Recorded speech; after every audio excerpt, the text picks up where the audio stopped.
Hey guys, welcome back to the Great Ace Attorney Chronicles! In the last episode, we started the second part of the investigation of the last case in the first game, and now we do have a new assistant, which is Iris.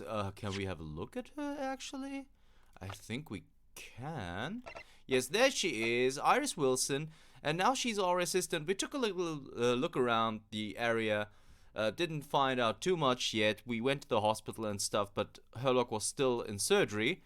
So we are back at the crime scene. It's the 16th April at Windybank's Pawnbrokery, and let's have a look around here now.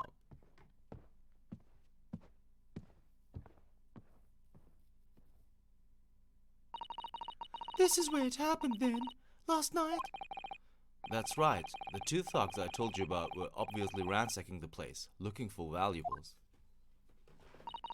But apart from the policemen in here, you wouldn't know anything had happened. There's no sign of disturbance. No, you're right about that, actually. In fact, if anyone, it's the police who seem to be the ones doing the ransacking. I know what you mean. They're like a gang of organized criminals, all dressed in black. Oi, I heard that! Oh, Inspector, good morning. I suppose I had to thank you for your vigilance last night. We got to the scene before it was disturbed, at least. Shame you let the two rogues get away, mind. Yes, I'm sorry about that. I thought you'd assigned extra men to beat around here, Graxie. Now look what's happened. Hurley's been injured because there weren't enough police on duty. Ah! Your ladyship! No one told me you were coming! I expect you to take full responsibility for what happened to Hurley and see he has the very best medical care. Of course, your ladyship. The very best doctors in the capital are attending to him as we speak. And I don't think it's Runo's fault that the rogues managed to get away, is it? Chasing criminals is the police's job. Absolutely, your ladyship. As you say, ma'am. As you say. The gent in black's totally blameless. Everyone's in agreement about that. Would you believe it? He's like a completely different person with Iris. Talk about a personality change. Oh, well, me manners. Are you thirsty, your ladyship? Perhaps you'd like some juice? Some nice, refreshing fruit juice? Oh, why? Are you thirsty, Graxie? I have some of my special herbal tea with me if you'd like some.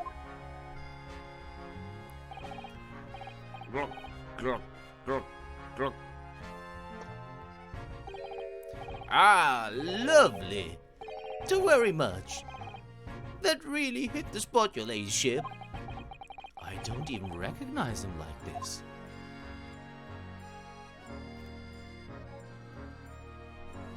Well, before we talk to him, you know what's going to happen. I have to have a look around. Alright then, let's see what we can uncover. Oi, what you think you're doing, sunshine? You can't touch anything in here. Oh, but we were hoping to investigate. This is a crime scene, for Pete's sake. No touching. What's the problem, Graxie? Runo's a lawyer, you know that. Oh, I'm very sorry, your ladyship. Ever so sorry. The rules and regulations are a thorn in my side. Of course, if Mr. Naruto was to have been properly appointed to the accused, that'd be another matter. That means we have to go to Ginny first, to Gina in the prison. The accused? If you could show me some representation papers, I'd be only too happy to let you nose around. Did you hear that, Runo? You need Ginny to sign some representation papers. Looks like representing the detective here with the correct paperwork, presenting the detective with the right paperwork is the only way. But since we are here already, we are going to converse with Mr. Gregson a little bit. The investigation. So, how's the investigation going, Inspector? Nothing to it, really. Very simple case, this. There's some very definitive evidence. We're just about to charge that driver was arrested last night, in fact. Gina? You're going to charge her? That's right. Should be able to bring her before the judge at Bailey tomorrow. Definitive evidence, you say? What is it? Come on, show me.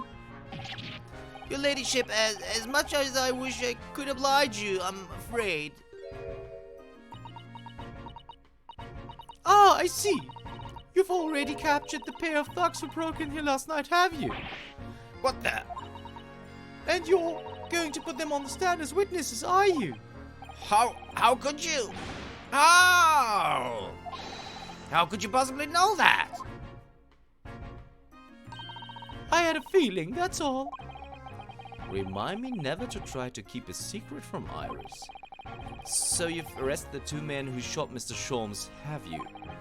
Well, yes. They were rounded up pretty quickly by the lads on the beat. And Miss Lestrade is being held at the prison. She should be. That's assuming she hasn't lifted the key from the jail, of course. Okay, so let's talk about Hurley. Can you tell us anything about Mr. Sholmes? What's his condition? Sorry, I'm not at liberty to divulge that information. Scotland Yard matters are strictly confidential. Well, I know he's being operated on at St. Sinners. Why can't I see him? I'm family, you know. I'm terribly sorry, your ladyship. It's the hospital's policy. No visiting at all. Oh, The bullet must have hit an artery in his midriff. He has lost a fair bit of blood. oh no. He didn't seem too bad in the first hour or so. But a hemorrhage like that is enough to make even the one and only Sholmes pipe down. Mr. Sholmes is a human like the rest of us, you know. Well, anyway, he's having an emergency surgery right now. They've got to stop that bleeding. But he will be alright, won't he? They'll be able to make him better. Oh, of course, your ladyship. He'll be as right as rain before you know it. Really? How do you know? How do I know? Well, because of course, yes, because Mr. Sholmes is such a great detective, that's why. We'd better pray the doctors have a better grasp of what's needed to make someone well again. Oh dear, please don't die, Hurley. He's not going to, Iris. Don't you worry, don't you worry. Hurley is made of stone when it comes to being under surgery, I guess. Alright, I'll report to your ladyship the moment I hear he's out of the operating theater. Well, let's talk about her ladyship then. I couldn't help noticing, Inspector. What? Out with it, sunshine. Well, there seems to be a marked difference between the way you talk to me and Iris. Watch the saucy, Sonny. I'm a copper. We don't go in for favoritism.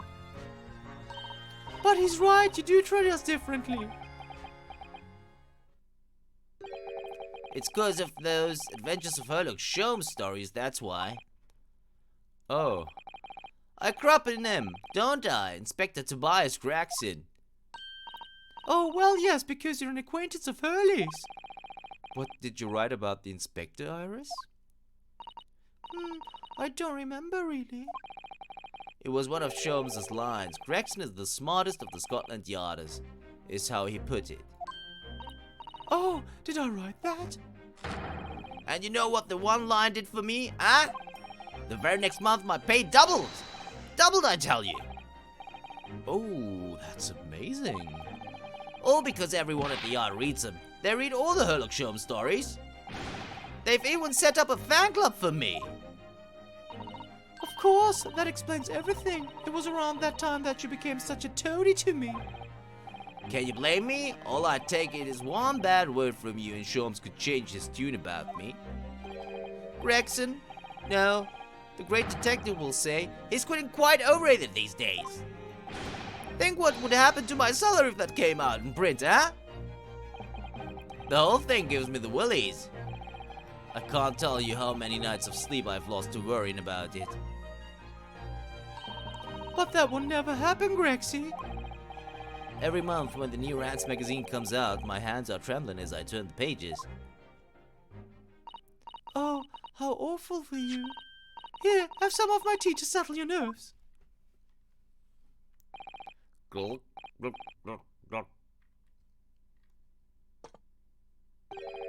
Ah, lovely. Don't worry much. That really hit the spot, your ladyship.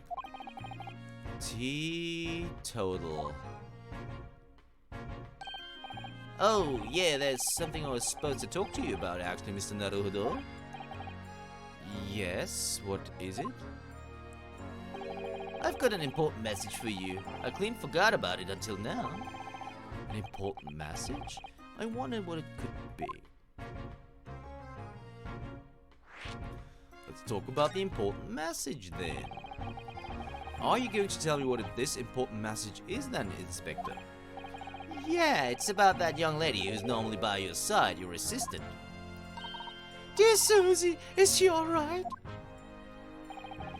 She's at the station, isn't she? Being questioned, I believe. Nope, not anymore. She had to head off. Head off? Where? To Lord Stronghardt's office, of course. He summoned her. Yes, of course, I'd forgotten about that. One of the whipstocks took her there in a yacht carriage after we'd finished questioning her. But she asked us to tell you she didn't have the fare for the return journey and to go and meet her there.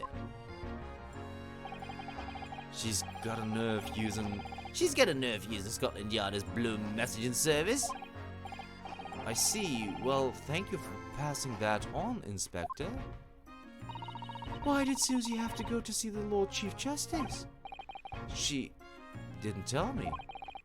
But I better head over to the Lord Chief Justice's office to fetch her straight away. Well, that is strange. Okay, can we present him our armband? Inspector Gregson, could you give me your opinion about this, do you think? We don't tend to share, Sunshine. Not with the general public. In that case, Grexy, how about some herbal tea?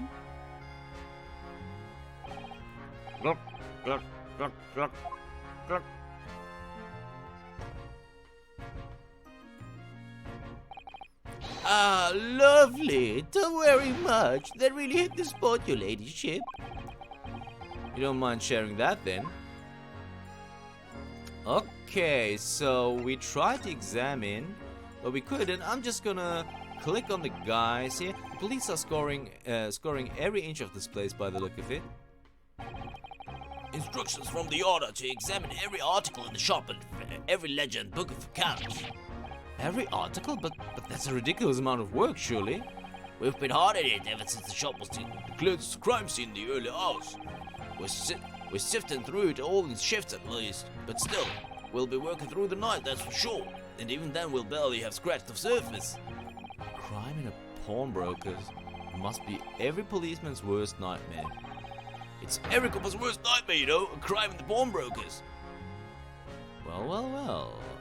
I can relate to that. So that means, although we can still talk to him, this officer has been staring intently at the wall since before we came in here. Shh! Keep it down! Oh, sorry. There's a major clue just here. Really? Then we must tell Grexy at once. But as soon as I report it, that'll be it. I'll be stuck even longer. Stuck here? What do you mean? I haven't been home in 2 days already. I need another constable to relieve me and take over my shift. Ah, they really have a tough time, the British police. That doesn't stop us investigating, though, does it? No, I suppose not. I'm fairly sure it was the calendar who was peering at.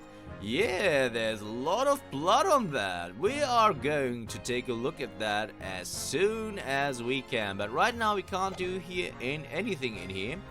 So we are going to move, but a new location has been added, which means that we can go to the Lord Chief Justice's office. But we're going to go to prison first because I want to meet Gina and see how she's doing. There we are again, 16th April, local prison cell 13.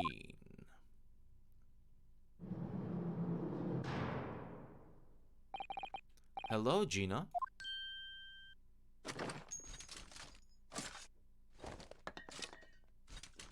Why didn't they take away her gun? That doesn't make sense. Oh, you still have the grenade launcher Hurley and I made?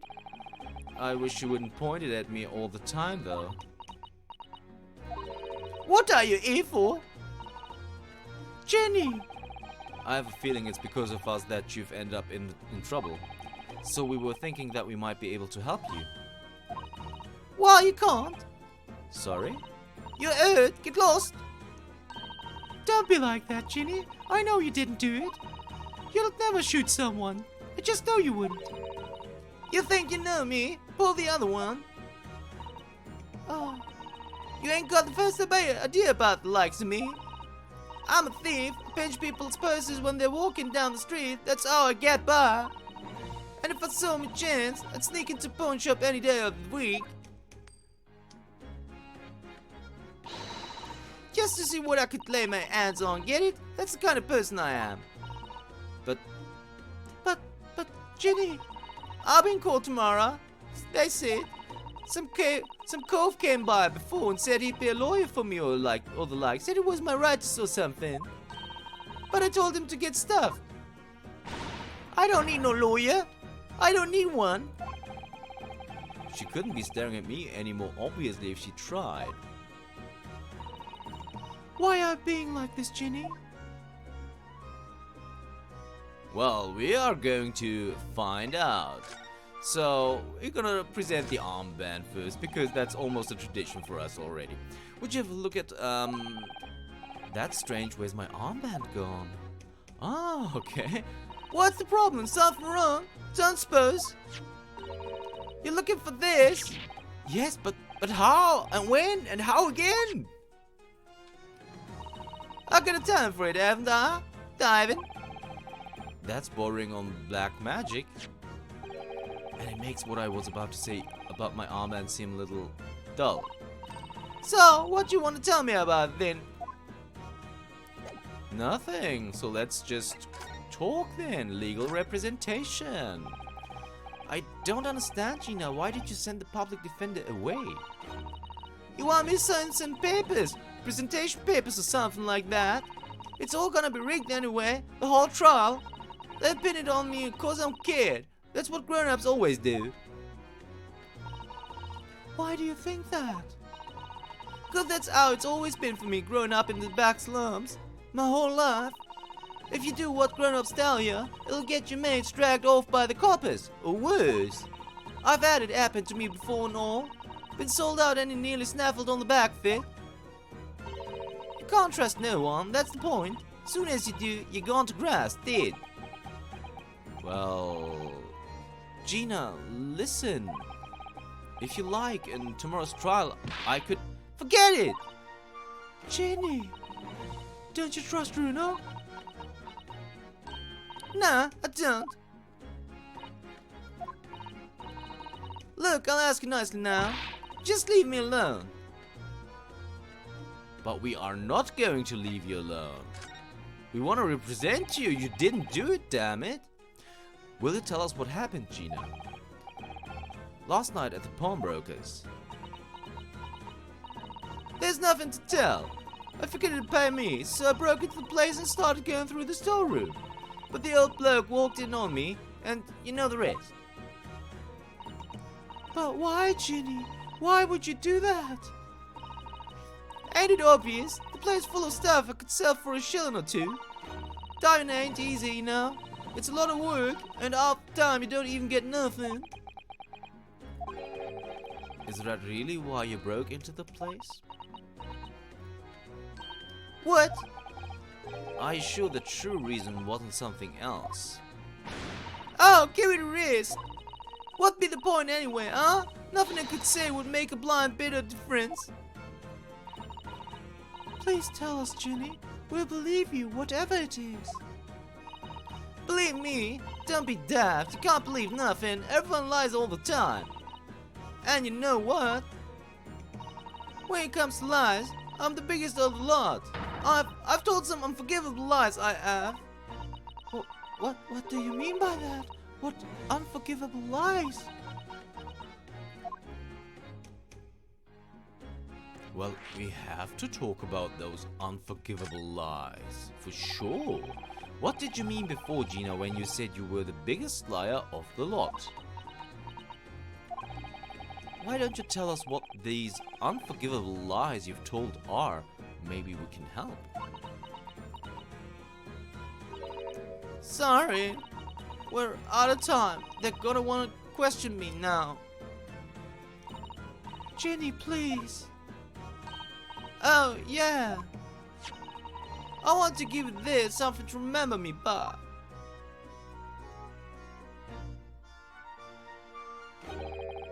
A photographic print? Of a really adorable cat? Yes, indeed, it's a really adorable cat. We'll have to examine that one. I found it on one of the pockets of this coat. Ain't no point me having it. I wonder what a little photograph like that was doing in a pocket of that overcoat. Anyway, don't bother coming again. Bye. Oh, Genie. The white cat photograph has been entered into the court records. White cat photograph. Photograph depicting a sweet little white cat obtained from Gina while interviewing her in her prison cell. Well, we have to examine that right away, of course. So let's have a look at the kitty cat. This is an adorable little cat. I think it looks a little like a Wagahai. I always thought that cats like to curl up inside under the heated kotatsu blanket when it snowed. Maybe British cats are different. I don't think they are. Just like people are always the same everywhere, and people are also the same pretty much everywhere in the world. So let's have a look at the back side. Look on the back of this print here, there's something written on it. 13th February, 9 PM, article deposited 1 small box. Loan amount paid 10 shillings, redemption deadline 13th April, 9 PM. So this photographic print is a redemption ticket. 13th February, that could be significant. It was just 2 days before the murder of the omnibus, wasn't it? Small box, that doesn't tell us much about it, does it? Bruno, if Mr. McGill still had the ticket, then presumably he never redeemed the article. So do you think the box might still be present somewhere in the shop? Ah, yes. If it's something Mr. McGill deposited, we need to investigate. The white cat photographs information has been updated in the court record. A redemption ticket issued from pawnbroker owned by the victim, Mr. Windybank, in form of some handwritten notes on the back of the photograph. Alright, so we know about that now. Oh, the kitty cat is gone, but if we want to check out the kitty cat again, we can just do this. So that's good to know. I'm gonna present that to her right away because it's something new. Here, Gina, look at this. Nata! I wasn't saying you could have it. Oh, weren't you? Well, when someone says I can't have stuff, it makes me want it. See? So you better hand it over now. No, I'm not giving it to you. Okay, unfortunate, but that means we can finally check out the Lord Chief Justice office. 16th April, British Supreme Court, Lord Chief Justice's office. Alright guys, but we've almost reached the half-hour mark. It's still quite some way until then, but we know that this is going to take a pretty much huge amount of time, so I don't want to stretch out episodes too much. So if you want to know what's going to happen here, you'll have to tune in next time for the next episode of the Great Ace Attorney Chronicles. See you then.